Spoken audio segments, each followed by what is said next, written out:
Ladies and gentlemen, I hope everybody is doing well. Welcome to the channel. Now, since the release of Season 1 with Directed Mode, there has been a lot of methods to camo grind. And a lot of these methods include using the bank, whether you're inside or on top of the roof. And I haven't seen a method for the bowling alley, however, I am sure there's one out there. But that's besides the point. The whole goal of this video is to show you guys the most effective and efficient way to actually camo grind. And I'm going to be providing you guys numbers as kills per hour that you guys could be getting, as well as providing some tips on grinding camos for the knife and the GS45. But anyways, we have a lot to get into, so let's get to our first location. Starting off with the bowling alley strat, this can be done by obtaining the water valve on Washington Avenue and bringing it back to the bowling alley. And the way you want to do this is by increasing the pressure just so that the purple-eyed zombies start flooding into the room and killing them all off until no more coming in, and then just increasing the pressure until they start coming in, rinse and repeat. Now, a huge benefit of training in this location is that after you're done getting your headshots, rounding up all the zombies into large groups and going for your rapid kills is going to be pretty straightforward and easy. However, if you're planning on playing co-op, the flow is a little bit more slowed down, and that's directly going to reflect in the numbers. However, we'll get towards that in the later part of the video, but for right now, let's move on to the next location. Next up is the rooftop of the bank. Now, this spot is pretty chill. However, you have to be careful not to open up the zipline right behind you, because if you do, this is going to mess up all the spawns of the zombies, including the spawn behind you, which is going to be very annoying when you're just trying to get easy headshots. But if done correctly, this spot is pretty chill. You guys can play with just one hand and get pretty easy headshots. If you guys are playing a controller, make sure you guys grab Deadshot as well. You guys can spam your aim in button and get easy headshots that way as well. And speaking of easy headshots, this brings us to our last location, which is going to be on top of the counter inside of the bank. Now, in this location, headshots are going to be very easy, as all the zombies are just going to climb up at the end of the counter, or sometimes they'll climb up right next to you. But regardless,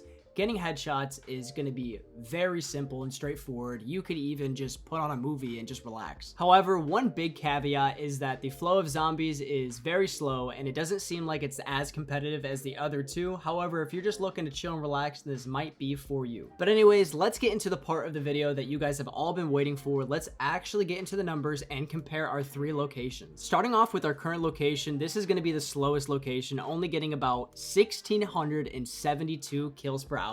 Now, just understand that number can be increased or decreased depending on how fast you're killing the zombies. However, we're just going to be looking at these numbers grossly. Coming in at our number 2 spot is going to be the rooftop of the bank. While on the rooftop, you're going to be expecting to get just under 2,000 kills per hour, equating to around 1,964. Now, once again, you can get above that 2,000 mark depending on how fast you're killing your zombies. Very comparable to that is our number 1 spot being the bowling alley strat, where we saw just over 2,000 kills per hour. Now, I believe that depending on the player, you can actually get this number up to maybe even 2,100 depending on how fast you are turning on and off that valve step. But either way, both numbers are pretty much comparable. It all depends on what you're trying to gain out of it. If you want to train the zombies on top of the rooftop or inside the bowling alley and get up those rapid kills when you need it, then that's going to be the strategy for you. And the last thing I want to stress to you guys is you guys should be doing this in solo. Every single number, every single area that we did in a co-op match was significantly reduced.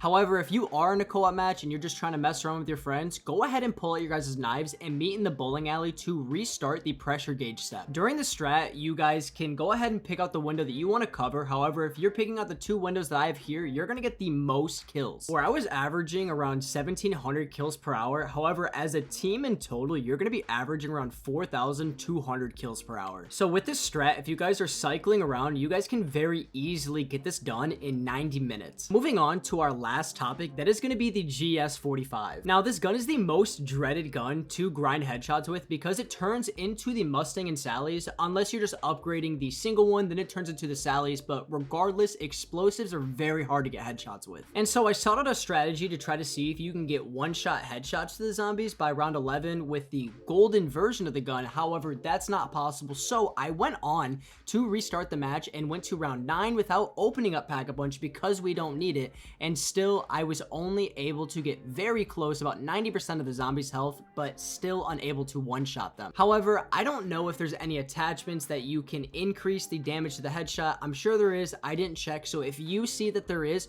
go ahead and slap that attachment onto the weapon wall buy of the GS45. And speaking of attachments, make sure you guys have Frenzy Guard equipped. This is going to be very useful. It's going to allow you just to focus on getting the headshots on the zombies and not really worry about dying in the process of just trying to get those headshots. And on top of that, this is the last point I'm going to make, but make sure that you go ahead and only buy the GS45 off of the wall buy. And I say that because you don't want to spend the extra 500 salvage that you would spend getting it up to green rarity anyways. But anyways, that is all I have for you guys. So if you guys made it to the end of this video, then first of all, thank you so much for all the support. It absolutely means the world to me. And on top of that, if you guys like this type of content and want to stay up to date, consider subscribing. We are on the road to 500 subscribers. That is when I'm going to be making my face reveal to the community, and that's going to be a very exciting moment. And if you guys are also interested in other content, I do post Rocket League videos, I do stream, I play Minecraft, I do play a lot. So if you guys are interested in seeing somebody play a whole bunch of different games, then I'm your guy. Well, anyways, that is it. That's all I have for you guys. So enjoy the rest of your day. Go do something, go to the gym, whatever it is, and I'll see you guys in the next video. Peace.